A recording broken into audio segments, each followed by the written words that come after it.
In a year when flashy altcoins grab headlines and meme coins skyrocket overnight, one project has quietly partnered with central banks, integrated with Amazon, and helped shape the foundation of the digital euro. You probably have not heard much about it. Quant Network, ticker QNT. Not built for hype, built for power.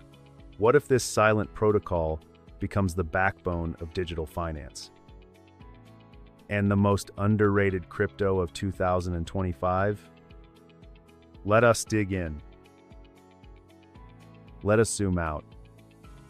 In 2025, the crypto market is no longer a playground for speculative gambling. It has matured. Bitcoin spot ETFs are now attracting billions in weekly inflows. Ethereum has solidified its role as the settlement layer for tokenized real-world assets. And regulators have stepped up. Across the European Union, MiCA is now fully active. In the US, there is a growing divide between commodities and securities classifications. Layer 1 chains are consolidating. Narratives are shifting toward real-world utility, compliance, and interoperability. The age of isolated blockchains is ending. Now comes the demand for cross-network communication. This is exactly where Quant fits in. So what is Quant? Quant is not just another blockchain.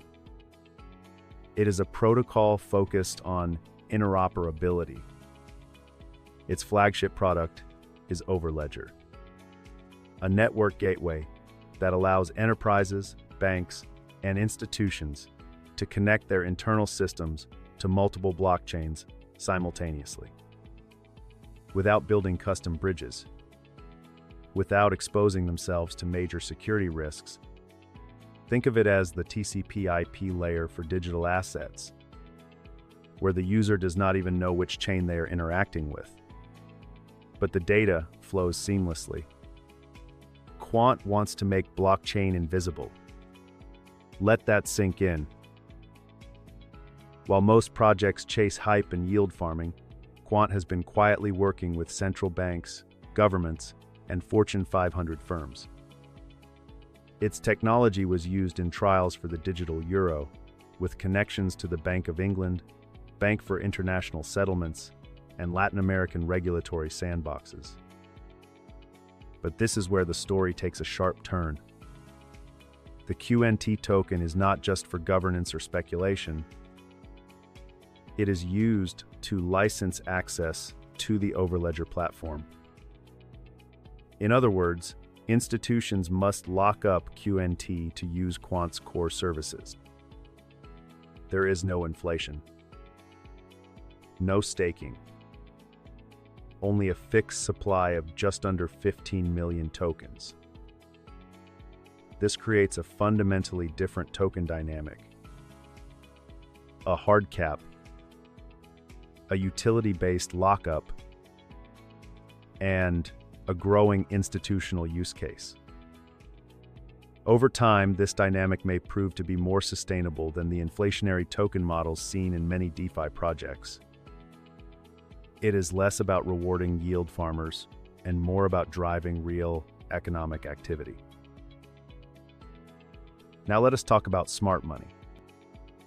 Quant raised only around $11 million in its 2018 ICO.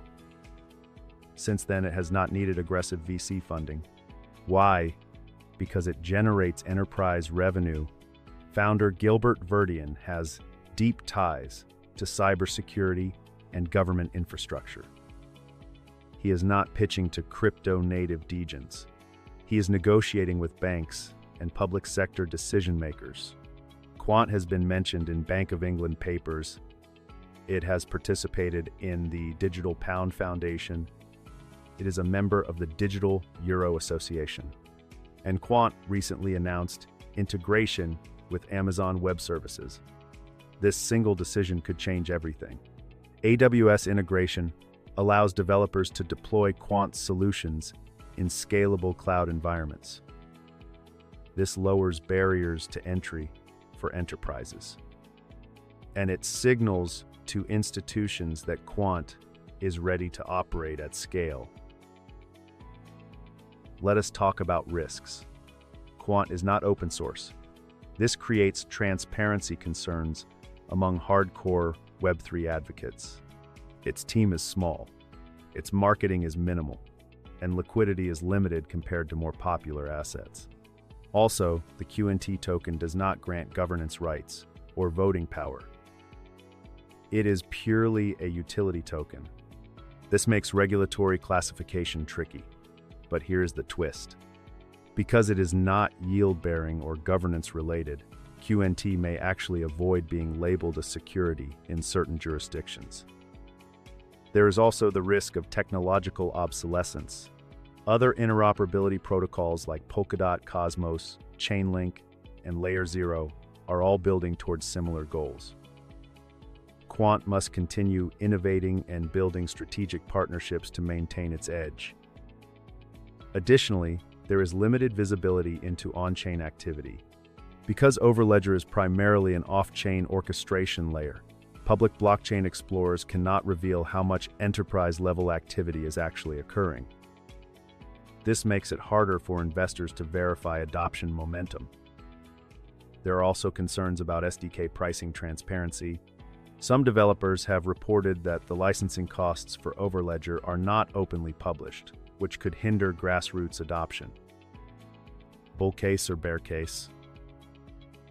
Let us explore both. In the bull scenario, Quant becomes the middleware for digital finance. It quietly powers the back end of CBDCs, tokenized bonds, and interoperable asset transfers. As adoption grows, more QNT is locked up. Scarcity increases. And price follows utility.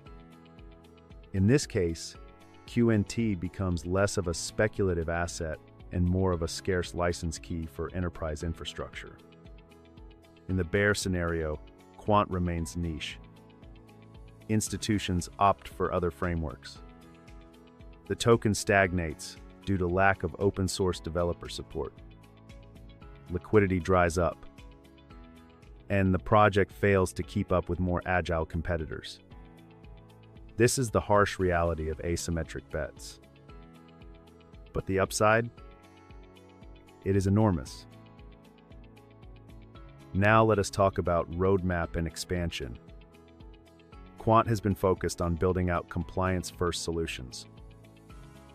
It is one of the few blockchain-related platforms that align with ISO 20022, the international standard for electronic data interchange between financial institutions.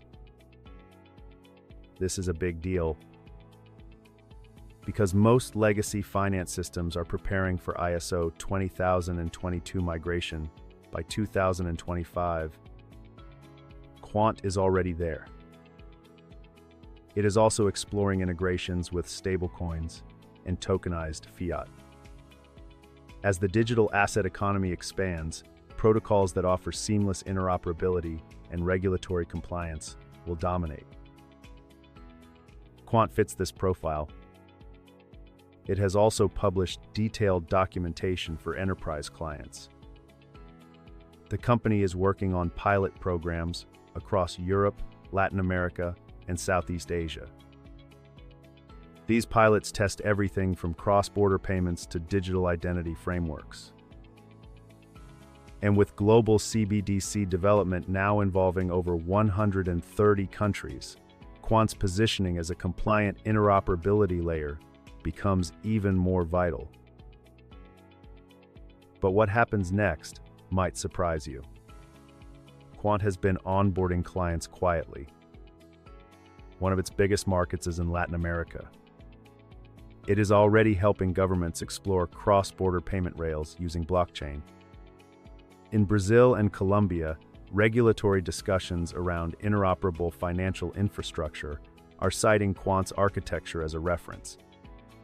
While crypto Twitter argues over memes, Quant is negotiating with policymakers. Let us talk about governance. Quant is not a DAO. It does not pretend to be decentralized in the typical DeFi sense. It is centralized, but that is intentional. Its goal is enterprise adoption, not ideological decentralization. That means fast decision-making, strict compliance, and clear accountability. If you are an institution handling millions in value, that is what you want. Not a voting system controlled by token whales. And community, Quant's community is small but fiercely loyal. You will not see them shilling on TikTok. But they understand the long-term vision. They are not chasing pumps. They are betting on infrastructure. They are betting on Quant becoming the backbone of digital finance. In fact, several independent researchers have dedicated entire newsletters and podcasts to tracking Quant's developments. They do not receive funding from the team. They simply believe in the mission. So here is the final question. Will Quant lead the next crypto cycle? Maybe not in headlines. Maybe not in Twitter Spaces. But behind the scenes, in the boardrooms, and the back-end systems, Quant might already be winning. The most underrated crypto of 2025? That is for you to decide. But do not overlook the quiet ones. Sometimes they are building empires. If you value deep research like this, subscribe to Crypto Wayfarer. Stay sharp, stay strategic, and keep wayfaring.